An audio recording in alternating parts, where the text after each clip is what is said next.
অবৈধ পাচার রুখতে কালাইন বন বিভাগ বাজেয়াপ্ত করে চালানবিহীন পাথর বোঝাই দুটি গাড়ি। এই মুহূর্তে সবথেকে বড় খবর শিলচর সংবাদের পর্দায়। আবারও বলছি দর্শকদের, অবৈধ পাথর রুখতে কালাইন বন বিভাগ বাজেয়াপ্ত করে চালানবিহীন পাথর বোঝাই দুটি গাড়ি। রবিবার রাতে ক্রেক পার্ক চা বাগান এলাকা থেকে এক গাড়িকে আটক করেন বনকর্মীরা। এছাড়াও এর আগের দিন শনিবার রাতেও অভিযান চালিয়ে আসামপাড়া এলাকা থেকে ধরা হয় আরেকটি পাথর বোঝাই গাড়ি। বিশ্বস্ত সূত্রে জানা গেছে ওই গাড়িগুলো সিন্দুরা 15 নম্বর এলাকা থেকে রাতের অন্ধকারে অবৈধভাবে পাথর সংগ্রহ করে নিয়ে আসছিল। দুটি গাড়ি বাজেয়াপ্ত করে কালাইন বন বিভাগের কার্যালয়ে নিয়ে আসা হয়। তবে অভিযান চলাকালীন পরিস্থিতির সুযোগ নিয়ে গাড়ি চালকরা পালিয়ে যেতে সক্ষম হয় বলেও জানা গেছে। নিউজ ডেস্ক রিপোর্ট, শিলচর সংবাদ।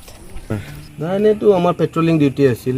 এইটো আমাৰতো চব এইফালে 15 নম্বৰ হেৰি, তাৰপিছত এই আমাৰ কিৰিক পাৰ্ক আসামপাৰা এইটো এৰিয়া। এইটোতো চালানবিহীন এটা পাথৰৰ হেৰি গাড়ী। তো আজি এইটো মানে সন্ধিয়াৰ পৰা হেৰি কৰি আছোঁ, কিন্তু ইফালে হেৰি কৰোঁতে মানে এতিয়া পাইছোঁ 9টামান বজাত। এইটো একচুৱেল আমি কিৰিক পাৰ্কতে ধৰিছোঁ, এইখিনি ওলাই আহোঁতে, কিন্তু ক'ৰ পৰা ওলাইছে এতিয়ালৈকে হেৰিটো পোৱা নাই। আৰু এতিয়াতো হেৰিটো ষ্টেটমেণ্টটো ল'লে গম পাম। কালিতো আমি এই আসামপাৰাত ধৰিছোঁ এইখিনি। এইটো ছাইডত এই যে আমাৰ 15 নম্বৰ ছাইডটোত সেইখিনিতো হ'ব পাৰে। শুনামতে সেইখিনিতে কমপ্লেইন, আমি ডেইলিটো মাৰি থাকোঁ কিন্তু নাপাওঁ। সিহঁতেতো আমাৰ ৰখি থাকে। এইটো বাগানৰ গেট, একচুৱেলি আমি একো ক'ব নোৱাৰিম, সিহঁতৰ নিজৰ কালাইন বাগানৰ গেট। তো আমিতো একচুৱেল ক'ব নোৱাৰোঁ সিহঁতৰ কি হেৰি, ল'বও পাৰে। এইটো আমি একচুৱেল হেৰিটো বাগানৰ গেট হয়, সিহঁতৰ বোলে কিবা বাগানৰ মানে হেৰি কৰে। মোৰ নাম ফয়েজুদ্দিন বৰভূঞা, মই গুমৰা বিট অফিচাৰ।